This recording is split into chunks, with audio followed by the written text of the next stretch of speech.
Small business war stories. Small businesses are the soul of America. And this is where they tell their stories. I am your host, Pablo Fuentes. Hey, small business people and lovers of good stories in general.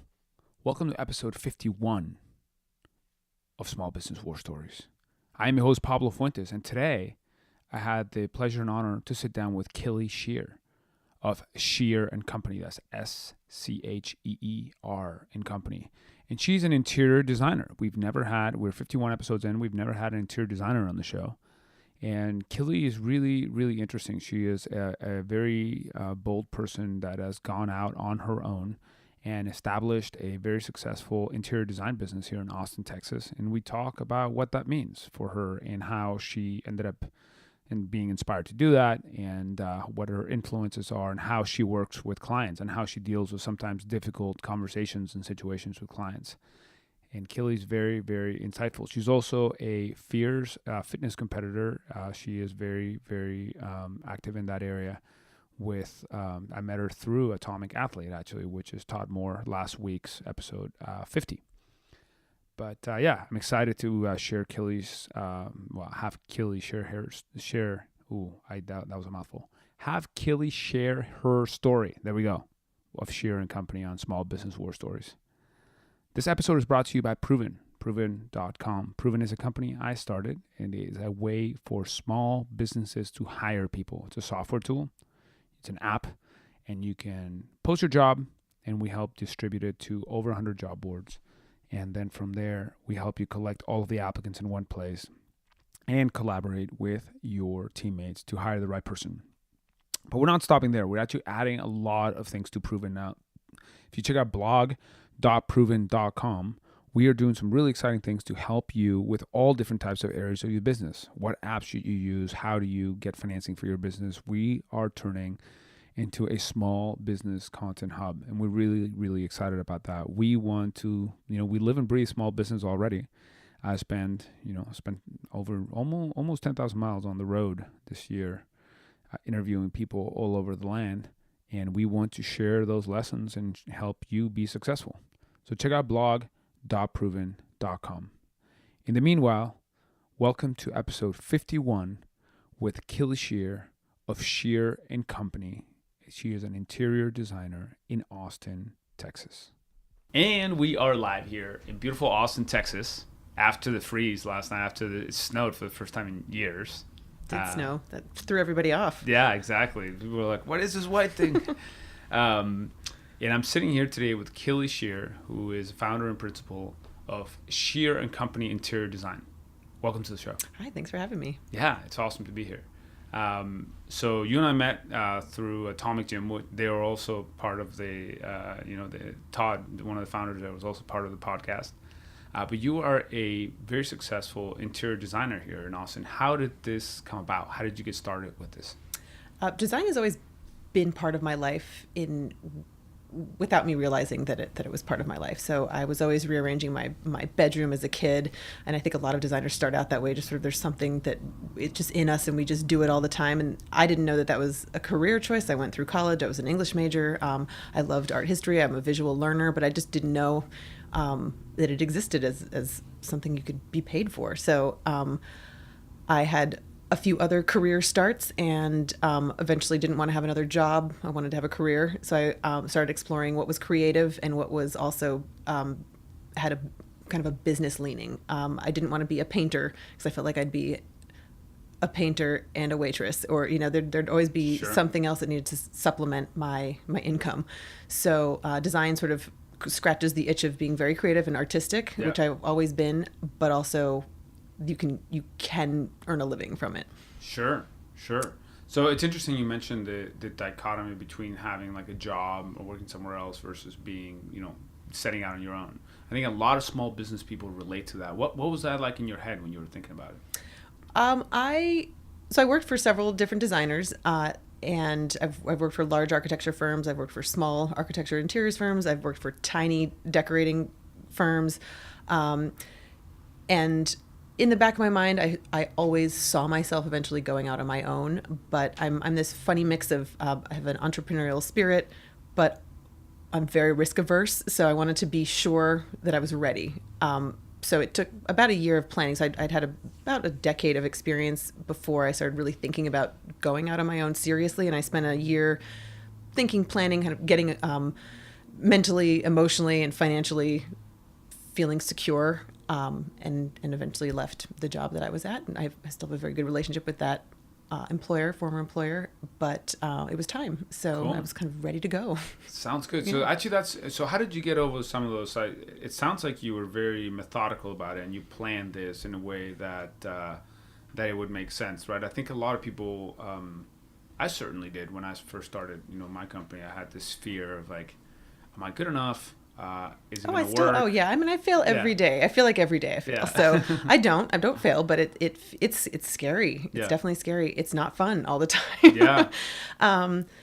I feel like my job experience, I was very lucky I've worked for a lot of different types of companies, a lot of different types of people, because I've worked for big firms, but also the bulk of my career has been working for small firms where you have to do everything. You wear all the hats. So you're designing, you're doing the client facing stuff, you're doing back end things, you're doing technical drafting and things like that. You're bookkeeping, you're project managing, you're construction managing, you're herding all the cats. So you learn the entire business. And I also, these various companies, the head designers, lead designers had very different aesthetics. So I've worked for women who've been, we call them kind of decoratory, with a bold use of color. What does that mean? That decoratory, I mean, it's sometimes as an insult. I don't mean it as an insult for these designers. It's very, the people that I'd worked for were, they were fearless with their color use and patterns and just very exciting design or very feminine. But I've also then worked for designers who were males, and which is rare, but they had a more masculine, toned down aesthetic. So marrying those two and taking things from both of those different ends of the spectrum, I feel has made me a more diverse designer. I'm comfortable in all styles. I can do super historic Victorian homes. I can do super ultra modern homes. So it's kind of like the Bruce Lee thing of like accept what's useful, reject what's not, and make absolutely. it your own. Yeah. And I think it's important to be a broad-based designer. There's lots of designers out there who it's great for branding. They pick a style and they're really good at it. So they have an aesthetic. They have a very specific aesthetic, and it's a very strong brand then. So that's a problem for me, is that I don't have a specific aesthetic that I prefer to work in, or that I'm not putting a certain stamp onto every project. Every project is client driven. So it really depends on how this family lives or how this company operates, and whoever my client is, what do they want? What do they need? What's really right for them versus you'll like this Hollywood Regency with this, you like Art Deco. I don't put a certain style into every project. That's got pros and cons, right? So Definitely. On the pro side, it sounds like it's like active listening to what the other person, and I'd love to get into your process here in a second, but the downside to that is like, it's not like, oh yeah, this is Killy's thing. You want, right. Yeah. You want, they don't hire me for a look. Yeah. I'm not hired for a specific look. What I hope I'm hired for is a general value and, overall level of quality. Mm-hmm. And I'm sure there's some kind of a look in there of people have told me, oh, that sounds like you do this and do that, but that's just the current projects I'm working on. It really, if you look at my portfolio, no project looks the same. What if somebody doesn't know what they want? Nobody knows what they want. Yeah. So then, okay, they think they do. Let's talk about that process. Yeah. So I let's say I were to come and, I happen to have a very particular weird taste in like decorating and doing stuff. I made a shelf out of pipe and wood that goes into my wall, and I have like rusted metal playing cards and leather couches. It's kind of a weird thing. But if I were to come in and say, I have like an empty place, I don't know what I want. Where do I start? Where do you start? What's your process? It's sort of the same for every project in a way, and then it just it veers in different directions. But design is coming to an aesthetic language with a client is really just a series of conversations. So we talk about what do you like, what do you want, what do you not like. I'd like to hear what people think they like, and then I show them. I always put together a reference image library. So I take what we've talked about, what they want to achieve. Are they formal? Are they casual? Are they entertainers? Do they have a family? All the kind of desires and goals. Run it through my filter and put together a library of some of images that I think maybe they will respond to positively. Some I think they might respond to negatively. And I like to hear what they like and don't like. And what they don't like is almost more important sometimes. Saves me a lot of time also. Mm-hmm. But just coming up with just hearing them and listening to them. And it is, like you said, active listening, and reading between the lines a lot. Just, people say things off the cuff about their families, or they like to cook, or, something that it comes out in passing, but it turns out it's very important. Okay. So just listening to really what's important. Is this an iterative thing? Because if they don't know exactly what they want, and you are coming in and you don't have like necessarily a signature style that you're delivering, so how do you make sure that you don't go too far in a direction that won't work, right? Sure. I always give them options. So when we come up with an actual design scheme, once we get to that point, after we've talked about all these things and then the budget and everything like that, and exactly what they want to address, I start showing them options. So we come up with the floor plan and then we start pulling actual pieces of furniture and put together a full scheme. Mm-hmm. And so we usually put together 2 to 3 schemes. I usually show them 2, have the third in my back pocket, but it's all kind of mix and matchable. And the dirty little secret is I'll never show them something I don't like. So, and I also I'm not married. I'm not making any of this stuff. So when, people apologize, I don't really like that. I'm sorry. I'm like, I'm not making it. So I don't care. That's okay. Like, we'll just throw that out. That's okay. Yeah. So you can't offend me in that sense. So I think, it's this process where we just feel it out. And there's a lot of trust that goes into this. They have to trust that I'm hearing them. They have to trust that I'm listening to them. And they have to trust that I'm being a good steward of their money. So I think trust is a lot of it, because it's hard to visualize. And, we do our best to illustrate what everything's going to look like. But people, even when they feel confident about it, and there's still this, when the furniture arrives and when we do a full installation and things come to life, they just can't, that's the best part of my job, is that, when clients come in and they are just thrilled with how great it looks. And I'm not trying to say because I'm such a great designer, but it just, what they wanted actually happened, and they can finally see it all together. And then, it's a long process. So there's a lot of time in between when we've talked about what they're going to buy, when they purchased it, and we just wait for a long time, and then we finally install everything. So they've forgotten about a lot of stuff that they've purchased. Where do you buy from? What is it? Are most of your, I guess, the items or design elements you use for people who are in Austin, or do you buy worldwide? Or I buy worldwide. Okay. It's a lot of nationwide. Okay. And so I started my career in San Francisco, so I've got contacts there, and I worked in a showroom in their design center, and then worked in New York for several years. Went to graduate school there, so have those contacts and vendors. And then New York is a great designs city. So San Francisco, Austin, we don't do as much locally. We do, there's certain things we can get here that are wonderful. We've got a lot of small boutique shops that have opened up recently, last couple of years, but Los Angeles, Dallas, Houston, we shop all those showrooms, and then we do international and national vendors for antique and vintage items too. Okay. And you're talking about being a steward of your client's money. How do you charge? Is it like a percentage of the items? Is it like a project fee? Does it negotiate it? How does that work? It varies based on the project and kind of the scope of the project. So our typical, when it's a soup to nuts full scale project, where we are, whether it's a gut renovation or a renovation, meaning we're not necessarily moving walls, but we're addressing every wall and ceiling and floor, to furniture, to finish out and construction management and styling at the end, and really, get in the decorative items, throw pillows. We've stocked people's refrigerators, and, they can move in. They could basically bring a toothbrush and stay in their house. So So that's one. So we usually charge hourly for that, and we do a markup on the purchases. But we also do smaller projects that are fixed fees. So we'll have a very well-defined scope. It's just more limited, and so we come up with a projection of time that we think it's going to take us to execute, and how many meetings we're going to have, and all that stuff. And so that's a little more digestible for a certain type of client. I mean, everyone wants to know how much they're going to spend in the end, and so we give everyone an idea. When we do these large full-scale projects, we do a projection, and we're very accurate. I'm always, you never know. Sometimes things go off the rails. Projects go crazy. Sometimes you just can't predict what's going to happen. We've been very good about actually predicting how long and how much it'll cost. Yeah.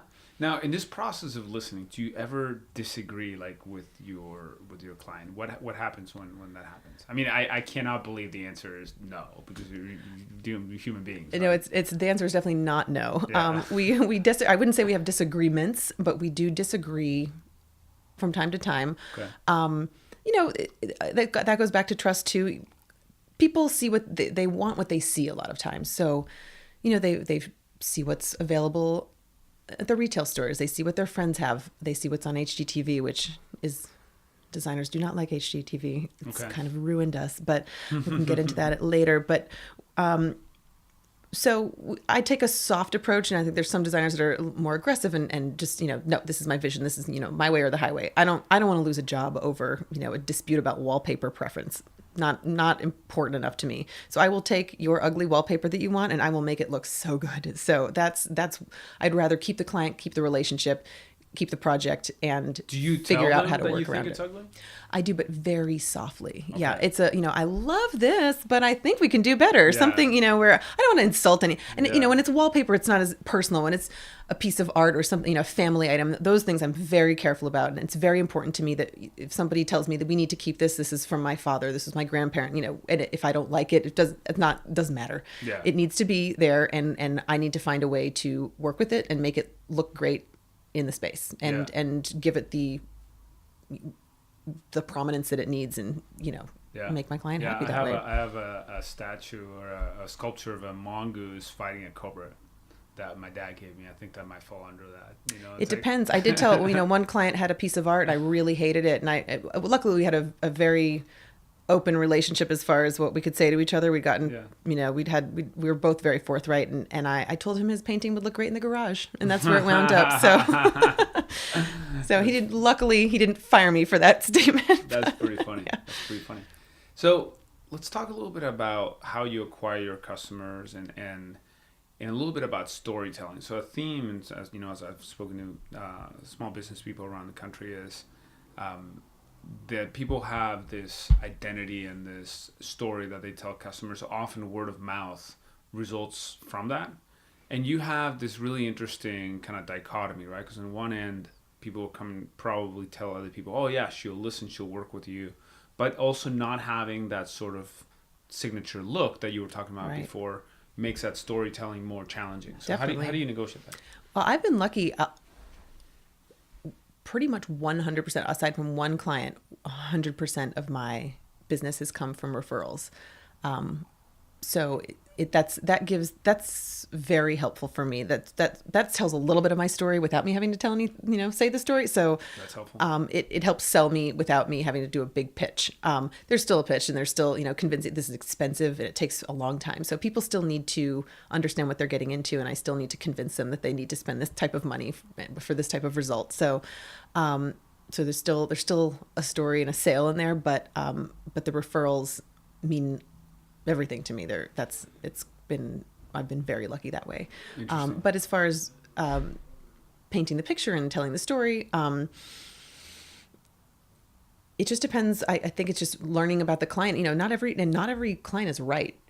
I'm not right for every client, and not every client is right for me. And I've got a great group of we have a peer group of other designers that we get together regularly and talk about things, and all of our, even though I would say I don't have an aesthetic, but the way I work and the way I run my company is different from the way all my colleagues do. So if I'm up against another, a friend of mine for a job, if a client is going to hire one of them, they probably wouldn't hire me. So we're not really, we don't look at each other as in competition. I mean, we are, but if the fit is right with one of them, I'd rather one of them get the job. What's an example of that? So what would be some, without naming names, like a kind of customer that would come to you that you think would not be a good fit for you, who maybe would be a good fit for somebody else? It's hard to say because the type of client more so it's really the type of designer I think that I can speak more to that. So I run my business in I have a very strict process as far as how I like to execute projects. How we start, what we do in the middle of it, or the communication style, the general project management style, and then installation. That all of that is we get very particular about how we run that. And so I don't like to, every time I've changed my process for a client who's wanted to try this and do that, it always fails. It never works out. So I don't change my process anymore. I know other designers who they're a little more loosey-goosey with how they approach projects. They go to the flea market and they find all these things and they hope they can sell them to a client, and sometimes they do. Sometimes then they have a huge inventory of stuff that may or may not ever sell. So you need a big garage. Yeah, you need a warehouse. So and they're more piecemeal. I like to do things as a full composition. So when I work with clients, I'm looking at their whole house or all the spaces that we're addressing. But really, if we're even addressing one room in their house, it has to work well with the rest of their house. Yeah. So I don't want that one room to be an outlier unless we're going to eventually address all those rooms. Do you ever work with people knocking down walls? Oh yeah. Okay. Yeah. So you do rearrange spaces? Yeah, yeah, definitely. Okay. Definitely. Yeah. We, and we've worked with architects and contractors and all, but we are, we can do all of it. Okay. And I was trained the school I went to, the program I was in for interior design was really an interior architecture program. And we were groomed for large scale commercial projects and really renovations and building and moving walls and building codes. So that's my training. The bulk of my career has been, I do a lot of that, but also I do a lot of the fluffing and, that the aesthetic. Okay, cool. Would you consider yourself an introvert or an extrovert? I'm a little bit of both. Ambivert. Yes. Yeah. Yes. I am comfortable in groups. Okay. I'm very shy when I first arrive somewhere, even if it's with my close friends. Yeah. If there's a party going on and I'm the last to arrive, I'm always a little nervous and weird about it. But then I kind of come out of my shell. But once I'm comfortable, I always say to people, people I haven't met or don't know well, they're like, "Oh, you were so quiet when we first met." I was like, "I know that my thing is basically I don't say anything. I'm very quiet and kind of unfriendly looking. And then once I get to know you and trust you and like you, then I don't shut up." Okay. So interesting. So how does that play into your dynamics with your customers? It doesn't. It's theatrics with my clients. Okay. So you're on. Yeah. I do have a theater background, and actually, people always say, "Oh, I didn't major in theater, but I did it for years." And people sort of disregard theater training as anything useful, and I think it's absolutely every day I use my theater background. Actually, I had a guest who was a improv coach in improv theater, and that's it's absolutely really important, like improv stuff, thinking on your feet and yes and and just you're selling something and you have to be convincing and you're putting on a show, and every time I do a presentation I'm putting on a show, and that's how I look at it. Okay. And it's so you kind of look at your professional life and your personal life differently in that sense, that when you're putting on the show. I think so. I mean, okay. I don't know. I'd have to have somebody else answer that question. Okay. Somebody who knows me professionally and personally. I think they because actually my perception of you is that you would be the reason I asked you that question. My perception of you is that you would be an introvert. So, and which may or may not be true. But I was curious about how you tell that story, because I think every business needs to tell their story. Sure. And I'm probably somebody who's an extrovert who over time has become more introverted, but I'm curious as to how you see that kind of storytelling. Right. Yeah. I'm not somebody who will just walk into a room and light it up and work it unless I'm on and that's my thing and I'm the host and I have to do that. So when I need to do it, I can play the role. But I do enjoy my quiet time and a night in, and that works for me also. But I do have to bridge that gap, and I'm equally comfortable, and because I have to do a lot of presentation. I also taught at Texas State for a little while too, so I became more comfortable with lecturing and things like that. So also my theater background came into that. But So it's a lot of theatrics and Okay. and I think so that the extroverted, I just have to play that role and then I can go Yeah. have some quiet time. Sounds good. What's one of the strangest things you've seen in your time as an interior designer? It's hard to say. I haven't seen any. I mean, there's not that interesting. It's interesting to me, and my designer peers and colleagues, we have similar stories.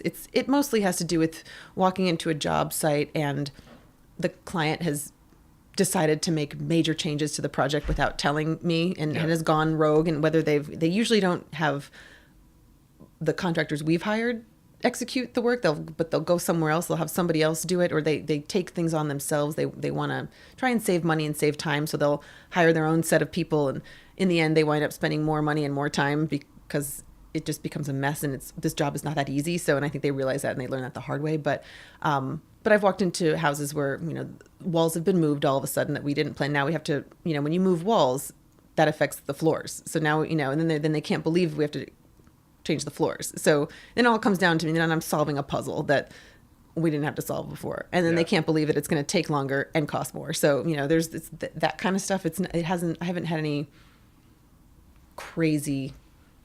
Can you think of a time when things went really wrong in your business, and what did you do about it?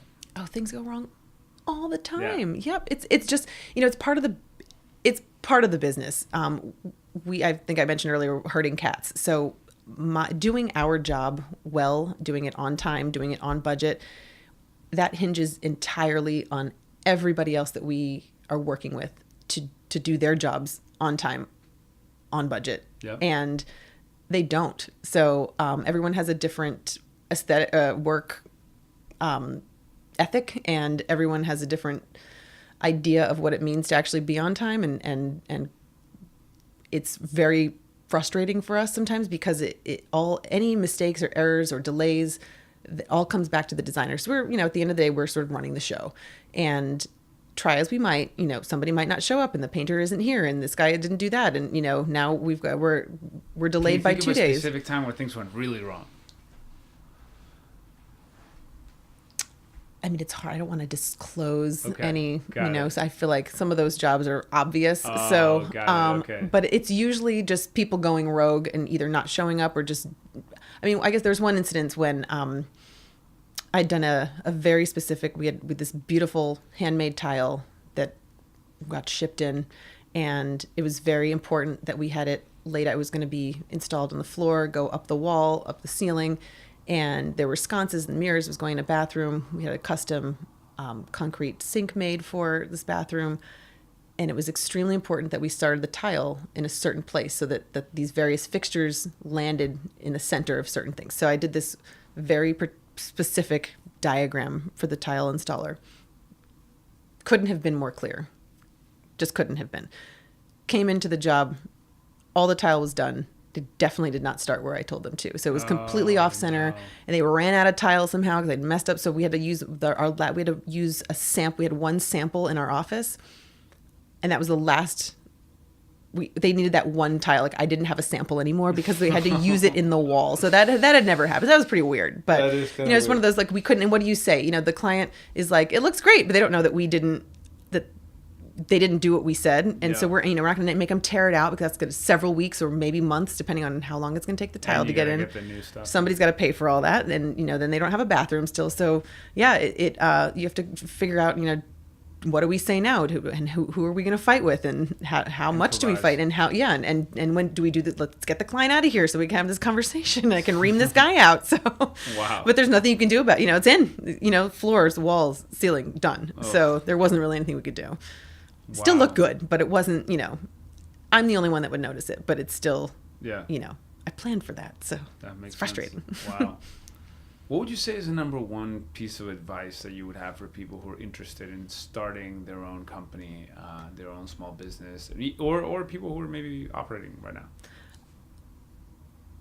Well, there's so much advice to give. Yeah, there you I go. could talk all day about this, but that's a different podcast. Yeah. I would say, there's this, the idea that you want to make a hobby into a career.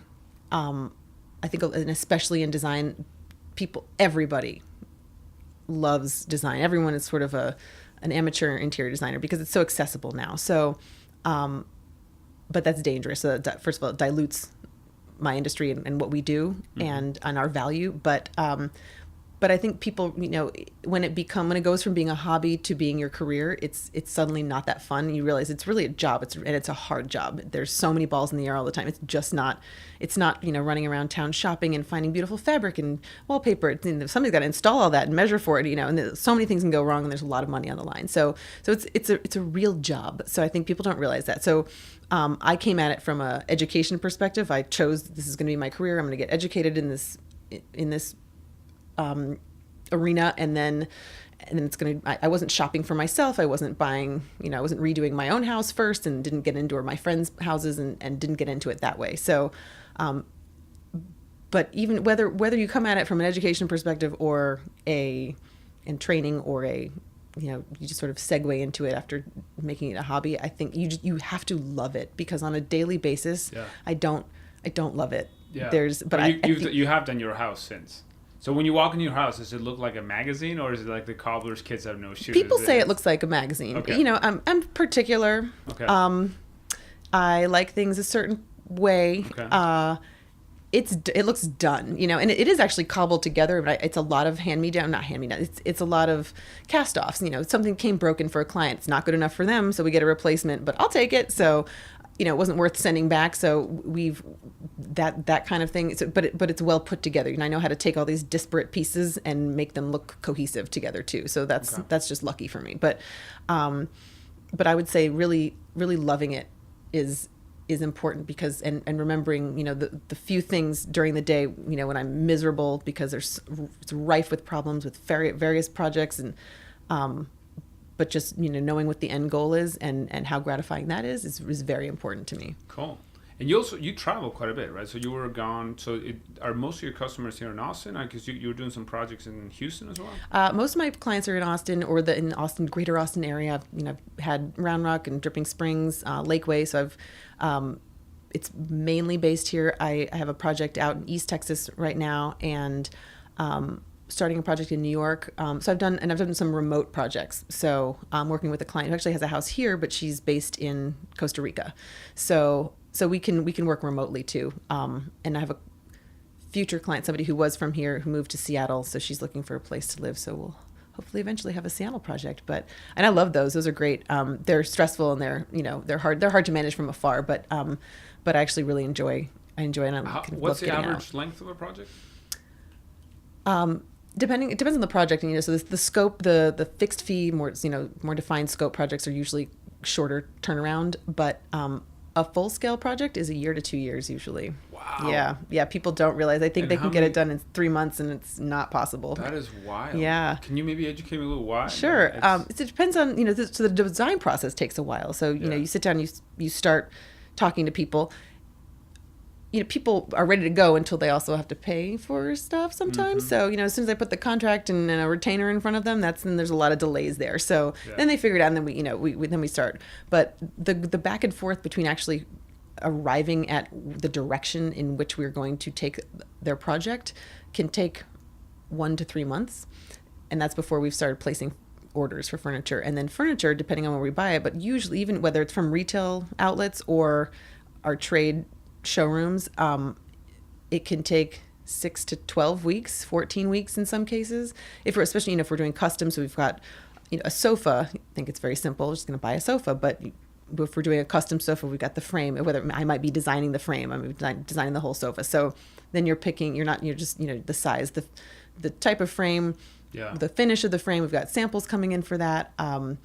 The fabric, how is it applied, and the cushions, what kind of fill are in the cushions? Are there nail heads? Is there a welt? Are there toss pillows, and what's the height of the back, and does it sit well? Does it pitch? All those details. So all that takes a long time, and when you're doing that kind of a project. So, and then when there's construction involved, we've got that whole host of. Yeah. So over a 2-year period, let's say a 2-year project, how many times would you have to show up at the actual site? There's not a set amount of time, but I'm there often. It depends on where we are in the project. I'm just trying to figure out Sure. if there's a Seattle project, how many times are you gonna have to fly to Seattle? Yeah, it's a good question. It depends on so this client might be, it would be a condo, so it's more contained, but I could probably do it in 4 visits. Depending on the size of the project and also who else is involved. So the project that's in East Texas, I've been out there 4 or 5 times in the last couple of years, but the architect, this is the time, my time is really starting now. We're sort of wrapping up, the construction is wrapping up. So the architecture's done. We're just checking on making sure, doing punch list, things like that. But my furniture has come in, and this is when I start styling and finishing. And we installed wallpaper and making sure that light fixtures. Well, the light fixtures were installed a while ago. Sometimes they have to be moved because they weren't installed correctly. So we're figuring those things out. But some of the decorative stuff and then I'll be out there more often. And this client in particular has, I need to help unbox her and style. She's got lots of books and lots of records and things like that. So I'll be out there helping figure that stuff out and making that aesthetically pleasing. The reason I asked you that is because I want to ask you what your vision is for the next 10 years. And there's only one of you. Well, there's one of me, and I have a project manager. You have a project manager. But and a drafter. I mean, is it something that over time you see this getting more people involved? Absolutely, yeah. And I go back and forth. There's always this pull. Do you want to maintain full kind of creative control, or do you want to grow more and delegate some of that and just have to train people to think like you, which that's what I had to do when I was working for other people. It didn't matter what I liked. It was would my employer, what would they do in this situation? Sure. So yeah, I do see expansion. I have been making plans to have different kind of arms and branches of the business. So get into products, designing products, and investments, doing something with real estate investments. So having different avenues, also streams of income, and just diversify a little bit. Okay. So, and with that, I would need to staff up and have, certain people handling certain things. At the end of the day, I would love to have a design build business, which means we handle everything. So, if we could handle the logistics too, and, all the deliveries. Right now we have a warehouse. We send all of our furniture deliveries to a warehouse, and receiving warehouse, they check them over for damage, take pictures, and kind of document any issues, and then inventory them and keep them until we're ready to install. Okay. So you want to expand the scope? If we could do that, that would be great. Have our little trucks that say Scheer & Co. Interior Design running around town. Boom. So just in my little empire. Sounds good to me. Sounds good to me. So I would be remiss if I didn't mention that you're a competitive athlete. You're, very impressive when it comes to, like strength and conditioning, all the stuff that you do at Atomic Athlete. Yeah. How does that influence, you as a small business owner to kind of have that mentality? I mean, we both train in a place called Atomic Athlete, which is very much about a very particular type of mentality about athletics. How does that kind of dovetail and help you with your business? Sure. Well, athletics have always been a part of my life. My parents are both athletic. My father's extremely athletic. He's an accomplished football player, baseball player, and tennis player. So, and runner. So it's always been a part of my life. And it's always been something I turned to, especially when I first started the business. The gym was the only place that I wasn't thinking about work. It was like I could forget about everything else and just concentrate on getting this weight up and putting that weight down. So, it was a great place to just like let go of everything. But as far as just at Atomic Athlete, we do a lot of mental training. There's you're training physically, and you want to be strong, and you want to have endurance and all that, but you have to fight through some stuff you don't like to do. And I think that comes into every aspect of our general lives, and certainly running a business. There's just some tasks you just don't want to do some things, but you've got to do them. Nobody else is going to do them. So, we joke about, not being a quitter. And I think that's it. You just cannot be a quitter. So you just power through, and you figure out, and some days are good and some days are not good. And you have to, there's ups and downs, and you win some, you lose some, but just at the end of the day, if you can kind of, it all balances out. But I think that helps me first of all, it gives me an outlet and keeps me sane. I think it's saved me a lot on therapy bills, having a gym to go to, and also, I love the community there, and the people are wonderful. So there's the working out aspect and training and feeling good about myself and feeling strong, both physically and mentally, but also having a great group of people and support system, and the people there really come together. I did a seminar last summer at Design Within Reach, and the number of people from Atomic that came out to support me, I was shocked. And people who couldn't come sent me messages. But it was just, and I was still fairly new at the gym at that point, so it blew me away that the community. So there's that aspect too. But I think the just what you go through physically and making yourself do things you don't like to do, that don't feel good and are hard, and that's a metaphor for life. Yeah, this is life. We're adults. Like we gotta do all that in life. We have to adult. Yeah, we are adulting, and part of that is just doing things that hurt sometimes. Sounds good. Where can people find you if people are interested in finding more about your business? So you have what's your website? I have a website. Yep, it's scheer.co, and there's no on the M on the end of that, so it's scheer.co. Okay. I am on Facebook, Scheer & Co. Interior Design, and Instagram, Scheer & Co. So are you very active on Instagram? I'm active on Instagram, okay. And my Facebook is not as active. Okay. I haven't figured out how to negotiate that as much, but I love, Instagram's a great tool for designers because we're so aesthetic and visual. So okay. It's fun. So there's stories on there that show the process of some of our installations and projects, and see me yapping sometimes, doing my performance on Instagram stories, but you're doing your best, using your theater talents. Exactly. Yeah, exactly. Yeah. Awesome. Well, thank you so much for taking the time to join us with Small Business War Stories today and sharing your story, and best of luck to you. Thank you. Appreciate it.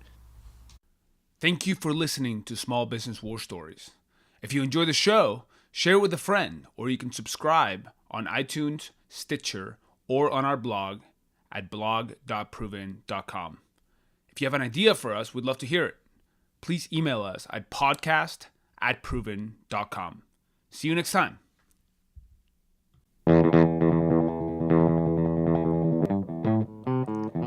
Small Business War Stories. Small businesses are the soul of America. And this is where they tell their stories.